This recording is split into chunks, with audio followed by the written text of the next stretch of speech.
I have argued in that paper, and in fact had gone all the way back to Dadabhai Navroji. Now, and from how he attempted to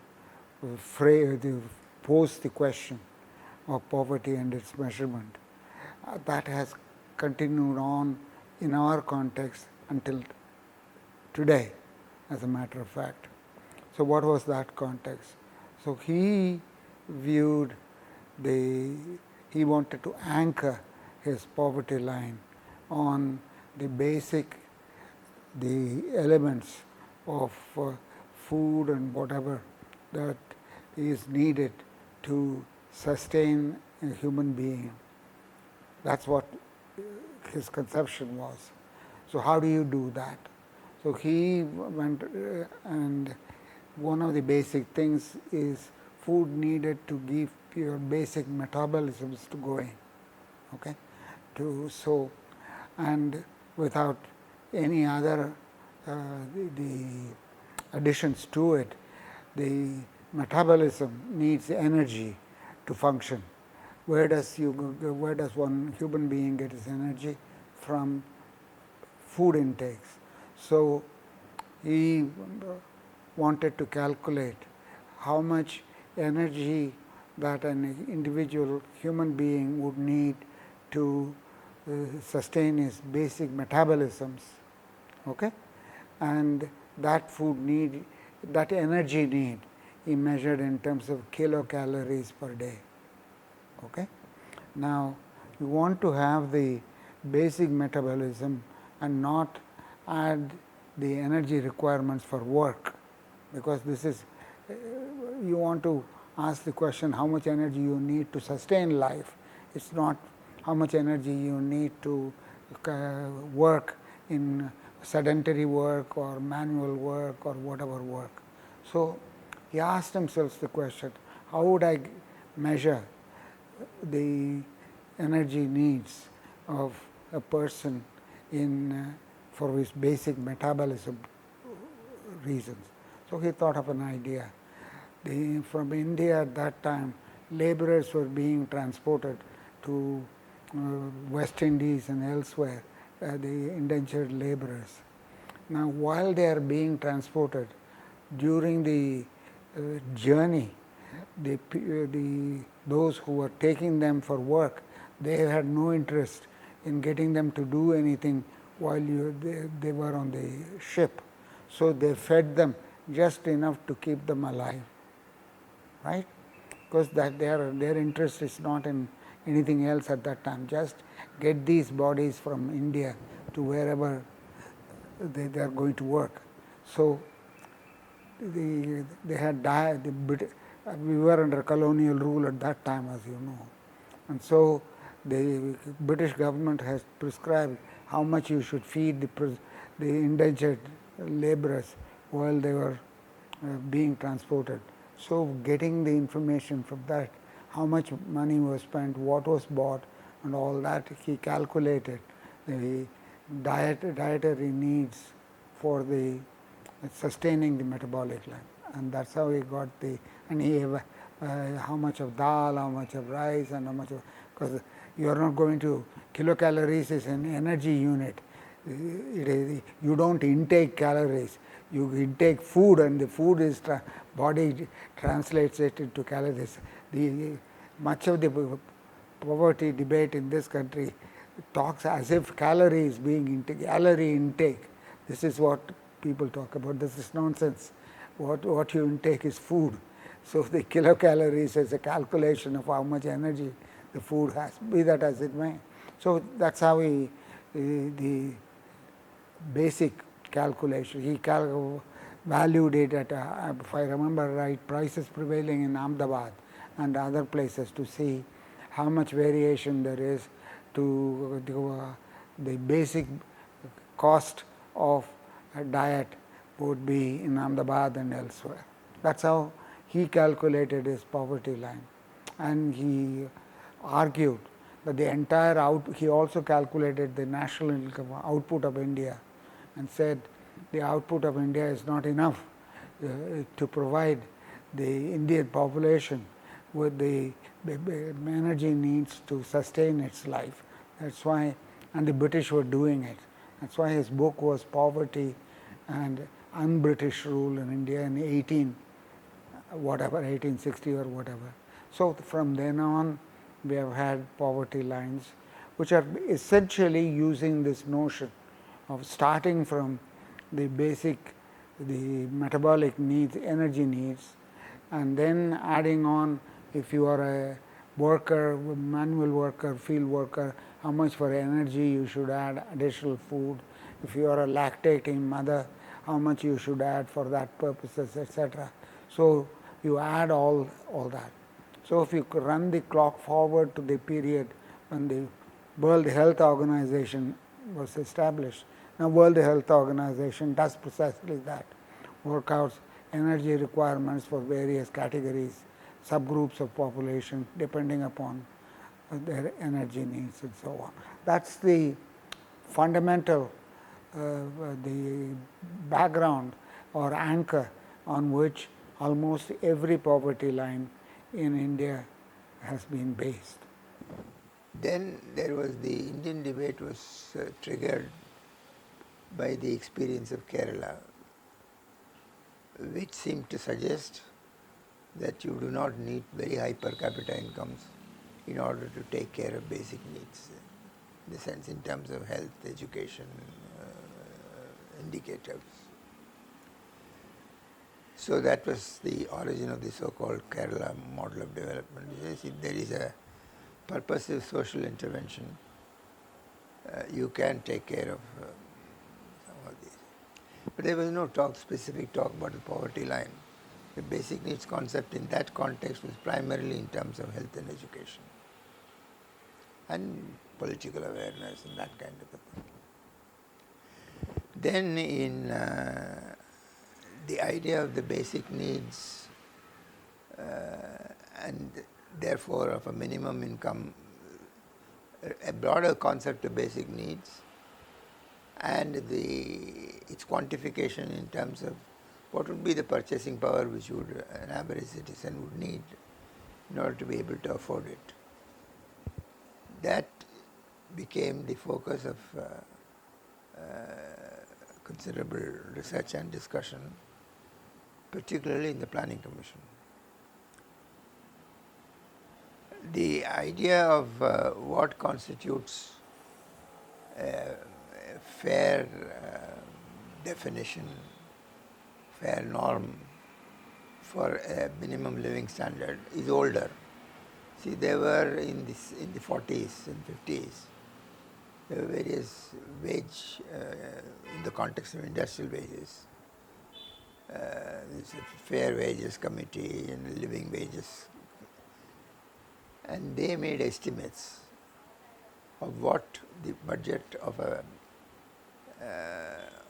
satisfactory minimum level of living would be for a worker. In a sense, the reference point would have been the urban, because it is industrial workers, which included the basic ingredients were how much food, what kinds of food, clothing, and other necessities. Rather vaguely defined, but they were all provided for. Now, in at the end of the 50s, the Planning Commission got interested in this. Can we develop a plan? Can we anchor a plan in terms of removing or ensuring everybody a minimum income within a reasonable period? In that context, there was a lot of debate about the minimum. What should be constitute the minimum income? Mind you, much of this was in relation to the rural areas. The urban, in most cases, was sort of just a modification of the basic approach. He says, all right, supposing we can agree on what is the minimum calorie requirement. Now, the minimum calorie requirement is with reference to people of a certain size, age, gender, and activity. It will be different for males, females, workers, non-workers, and the younger and so on. Now, all right, supposing you come to that, because the nutritionists at that time had worked out some standards. So that was the basis on which this was built. Now, having defined that, you still have to decide how do you translate this into specific commodities, because if you want to value them.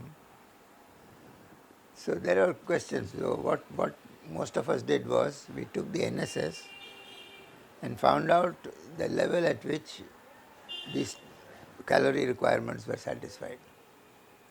Then said, let us see what are the non-agricultural commodities that they were consuming. So that formed the basis of one set of calculations, the set of calculations which the Planning Commission did. There were controversies about that even at that time.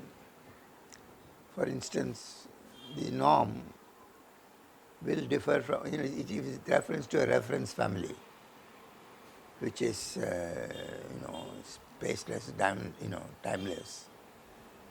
So an average Indian family of specified average characteristics, what would they need? So the references were the National Sample Survey estimates. There was no attempt made at that time to quantify, to go into the basis for the non-agricultural commodities. The Planning Commission estimate didn't.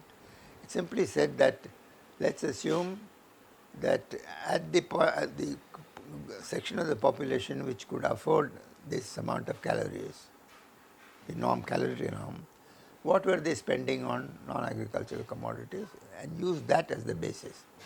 And that is how the famous 20 rupee per capita per month. And you made adjustments for the urban areas, taking partly the differences in consumption patterns and also the prices. So that is the basic procedure. But then somebody said, look, why this? Why not Fair Wages Committee report? Now, it turned out that the Fair Wages Committee's norm was about 2 times the figure we got through the NSS minimum calorie requirements and so forth. So the question is, how do you decide which one to take?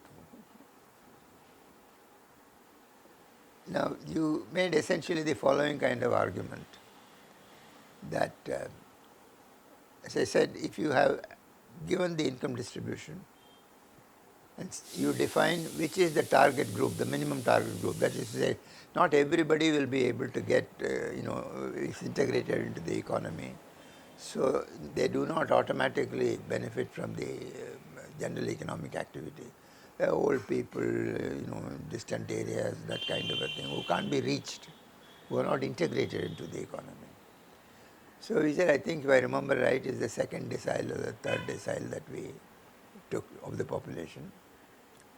Then said we should give this to, in the normal process of income generation, this group should get this minimum. Now it turns out, obviously, if you adopt the Fair Wages Committee report, you will need about 2.5 times the national income. Let's say you want to do it in 15 years. You also have to have a time horizon. Compared to what it would take if you needed it only the bottom two, the adapted calorie norm, based on the nutritional standard requirements. Now, when you work it back, we said if you want to achieve this target in 15 years, what kind of a growth will you need? You found that with 46 rupees in those days prices, the rate of growth would have to be about 7, 8, 9%, something of that. No, not 7, 8. It's 10% or more. And 20 rupees, which we found the other way around, turned out to be, it implied about a doubling of the national income in 15 years, about 7% per annum. you will need 7% per annum, whereas with the higher minimum income target, you will need 1.5 times that. So we then went into the exercise about which is feasible. Now even this 7% growth, we worked out a plan and in fact presented to the Planning Commission, which said that look, this is feasible. And mind you, here there is no rural-urban distinction and so forth. It is simply the totality of this, because the minimum income with reference to which the plan was made, plan was articulated, was basically the overall, okay, with some adjustment for urban, but not, it is for the entire population and not separately for rural and urban. Then,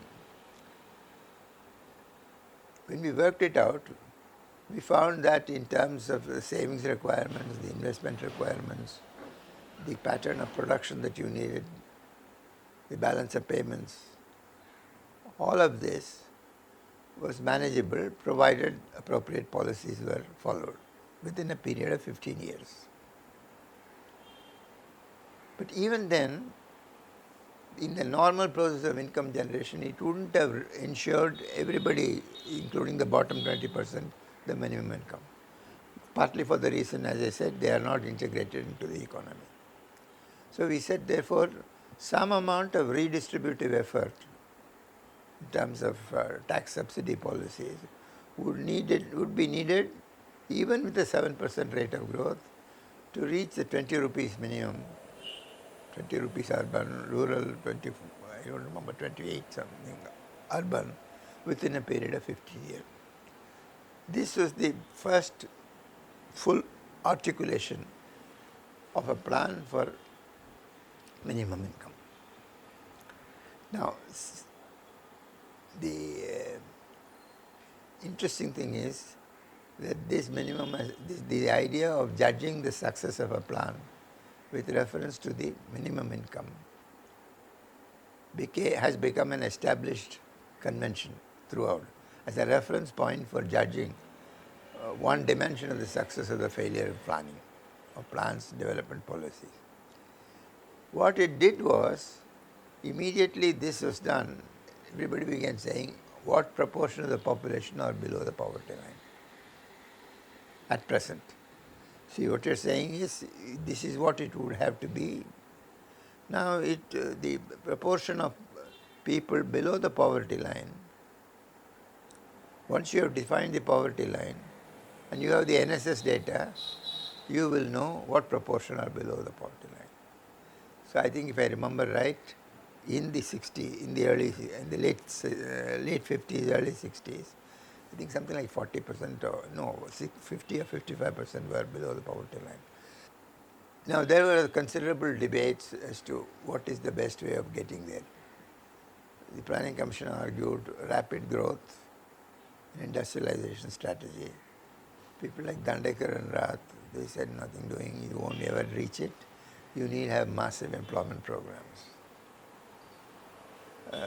Specifically because a large proportion of the population, and certainly of the poor population, are dependent primarily on wage labor.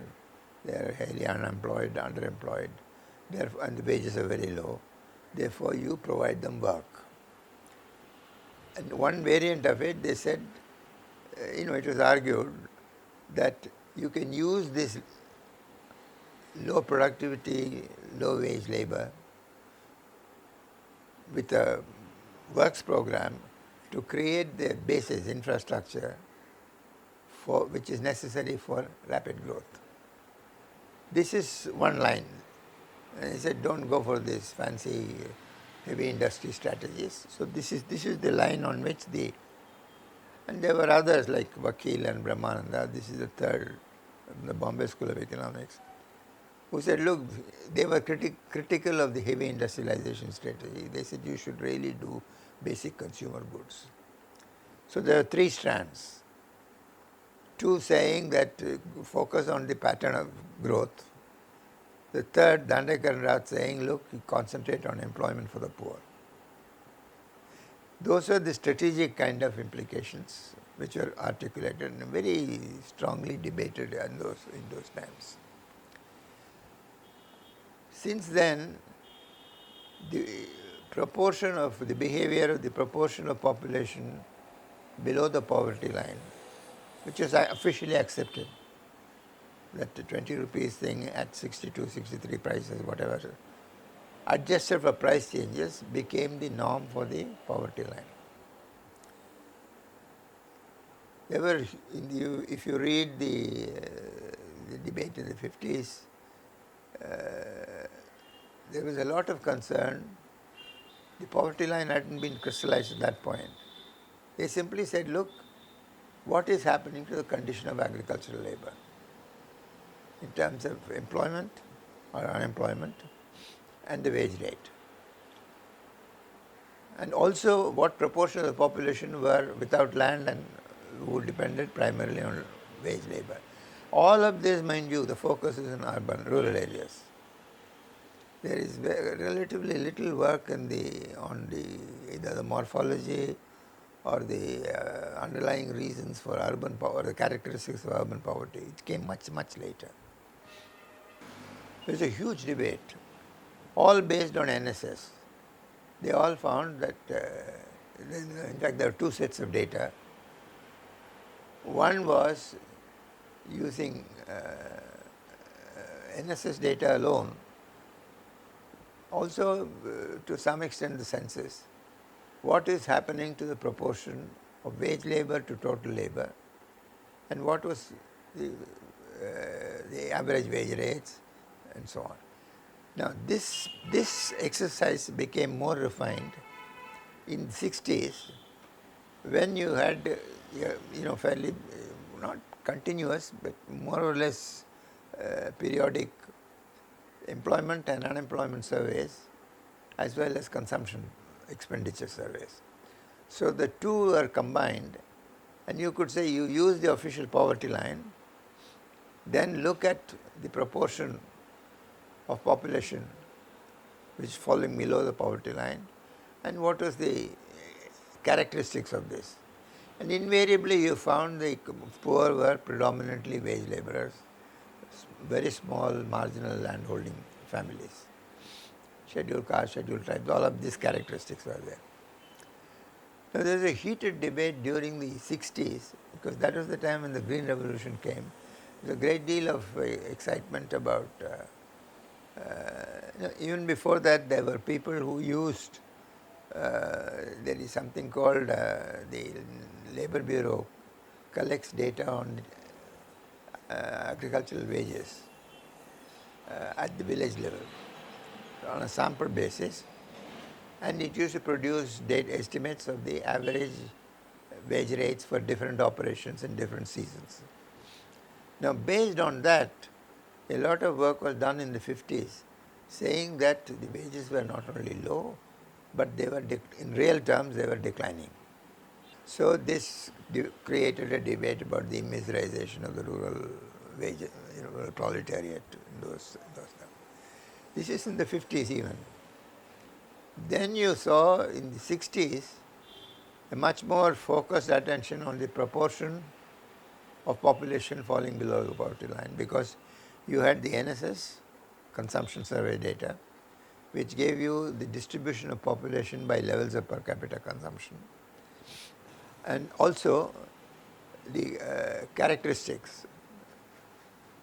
See, they were along with the labor, they used to do, there was an agricultural labor inquiry done in the 50s. Then this became a regular feature thereafter, subsequently integrated with rural labor force surveys by the National Sample Survey. So you had data on the proportion of population which were primarily dependent on wage labor. You also had the distribution of population by levels of per capita consumption, and the average, and therefore from these two sets of data, you could read out, so given the poverty line, adjusted for price changes, what is happening to the proportion of food. Now, during that period, there was a huge controversy because the Green Revolution had come. The argument was this is increased productivity so much and in ways that would be labor absorbing. And therefore, the employment opportunities were increasing and real wage rates will be rising. Now, there was a debate. There were two views. One which used entirely the NSS data. I wanted to mention this because the debate on this is very treacherous because of the kind of data you use and how you use them. But now it's become, even now that confusion persists, it doesn't disappear.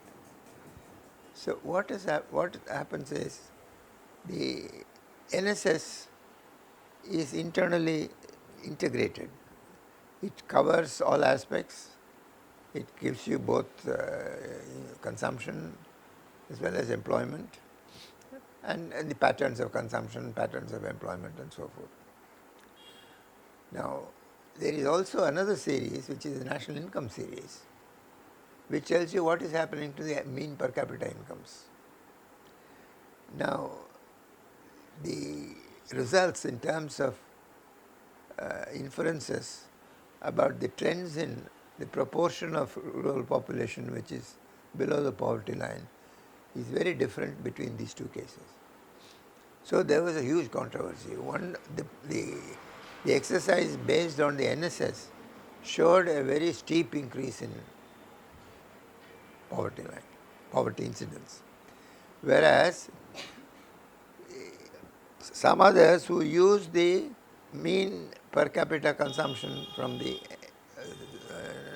national income series, it was much higher than the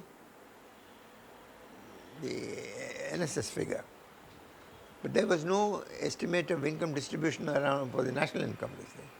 So what they did was they used the mean per capita incomes or consumption from the national income applied to the NSS distribution.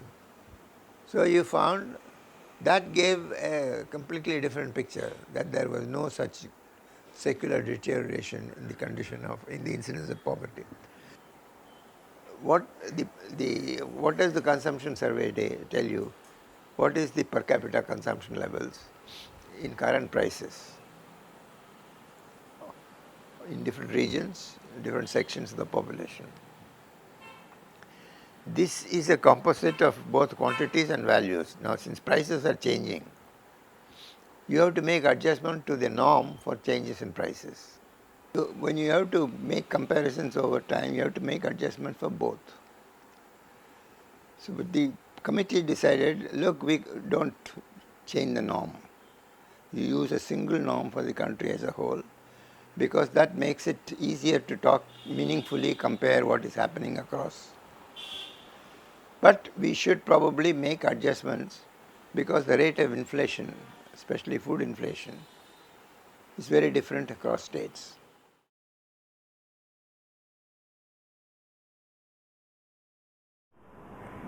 Lakadwala committee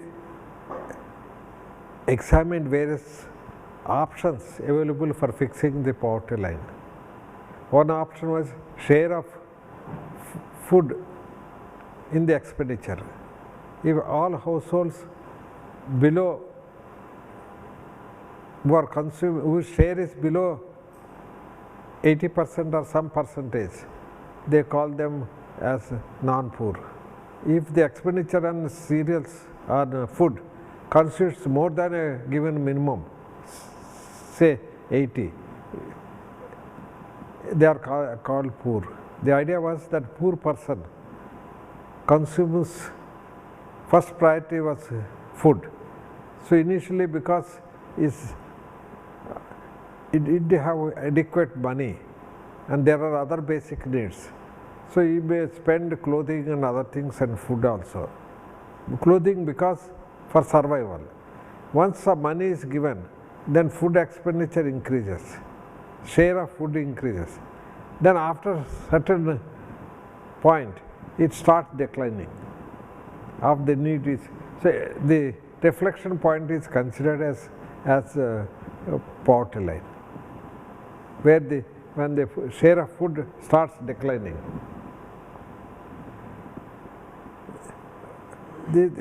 Michael Lipton and Professor Barnojirao wrote papers on that, showing that there is a turning point in the share of the food expenditure. The turning point was identified. So the Planning Commission also thought whether we can consider this. Lakdawala committee examined this and found that it was not applicable. Contradictions were there, common sense. The interstate variations and will be different, and this could not be used. Second was calorie intake. The calorie intake also was not helpful, as the some states, poorer states have a higher calorie intake than developed states.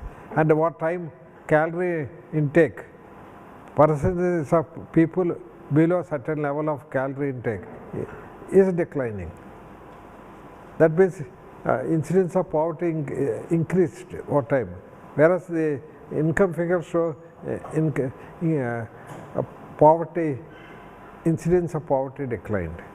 And also the contradiction that state like Maharashtra is better off than Orissa. These are not palatable. So we thought to peg the poverty line to calorie intake is maybe misleading. Now there is also international debate where why we have gone for linking poverty line to calorie intake, because we don't know how to arrive at the minimum income. There is no accepted procedures, accepted norms. So we thought nutritionists are better placed than economists. So, but there also there is a lot of vagueness. There are nutritionists also is as vague science as economics. So ignorance of one placing on ignorance of other is misleading, because there are even now debates on what is the adequate calorie requirement. Sukhat questioned the norms used by nutritionists, and nutritionists also use the norms of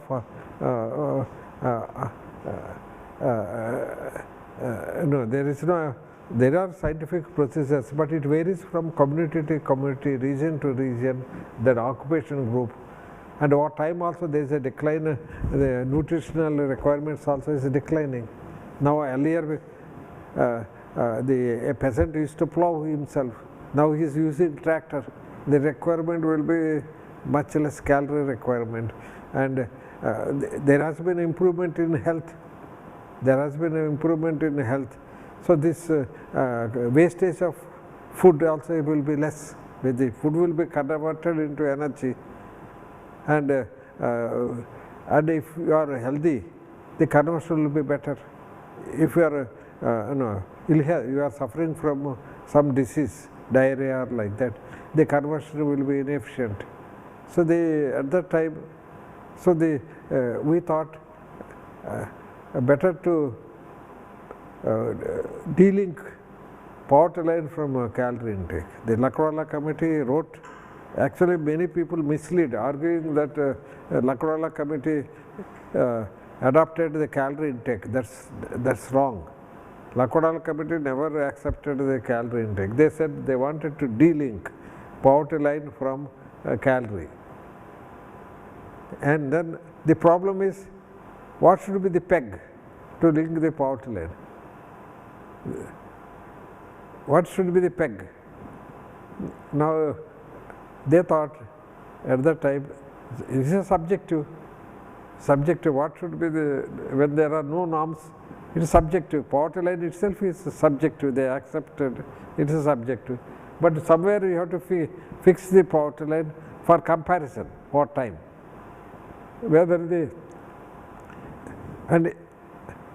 In this context, Lakdawala committee said, let us accept a fixed basket. as a norm, basket, separately for rural urban. Now this basket is for rural areas.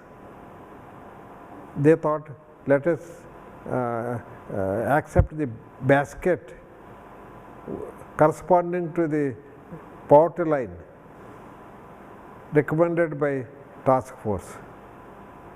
So the task force poverty line is defined for 1973-74. So that poverty line, say 50 rupees, what is the basket there? That basket they accepted as the poverty line. Because that was the, somewhere you have to start. And 73-74, consumption patterns, NSS surveys also there is a delayed, in 1973-74, at the poverty line, they,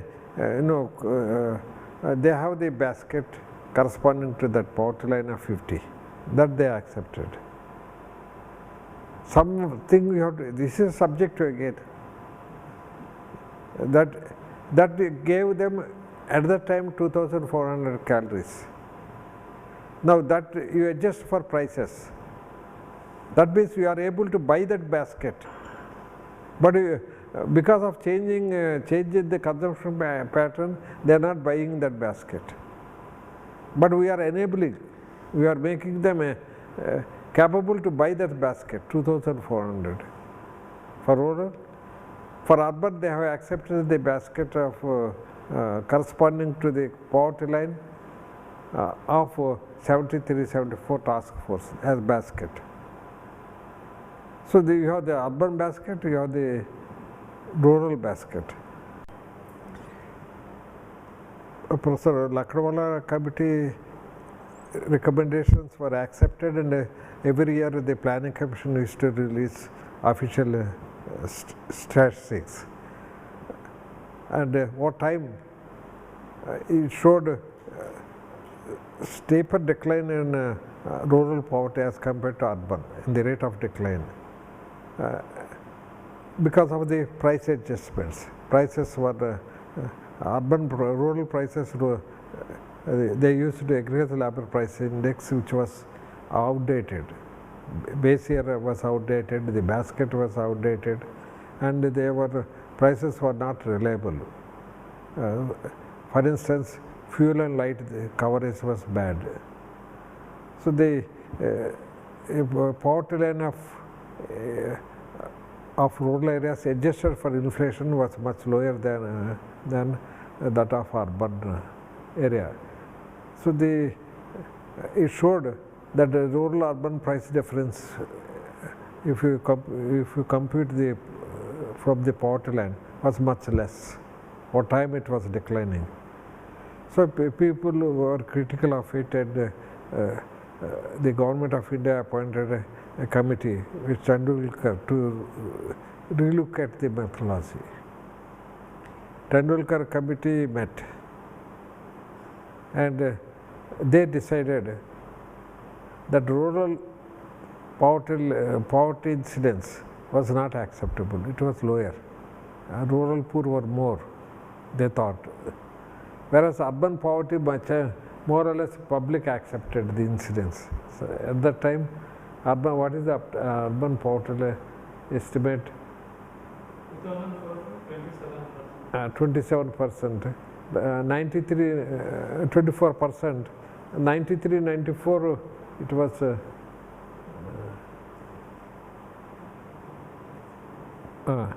but somehow urban poverty, there was not much criticism. Urban poverty. Rural poverty incidence, there was criticism. They thought, public thought, the estimate was much lower. It was underestimate. So, and hence the Tendulkar committee decided to relook at more carefully the prices, the price adjustments. Because urban poverty is accepted, there is no debate. They assumed that poverty ratio may accept. And they also decided not to have two baskets for rural and urban. They must have one basket, so that any Indian must be able to buy that basket. So that distinction between rural and urban basket they removed. So they accepted the urban poverty ratio, they accepted, and they also have not accepted the calorie norm. So they dispensed with the calorie. They accepted the urban poverty line and adjusted for, and also the basket corresponding to the urban poverty line as the reference basket for price computations. They have adjusted, they have computed space differences or rural-urban price differences. They computed. They also computed interstate price differences. These prices, price data was arrived from the national sample survey consumer expenditure. They have not depended on agricultural price index and the rural-urban prices they computed, and a spatial price index also. So both the prices adjustments were based on NSS data. Consumer expenditure distribution data was also from NSS. They are also not accepted, like Lakwarla committee also dispensed with an adjustment factor between a CSO estimate and NSS estimate, because over time the gap widened. The pro rata adjustment, even the Lakwarla committee didn't accept, and so also Tendulkar committee. So they have depended purely on the national sample survey data for arriving at the poverty line.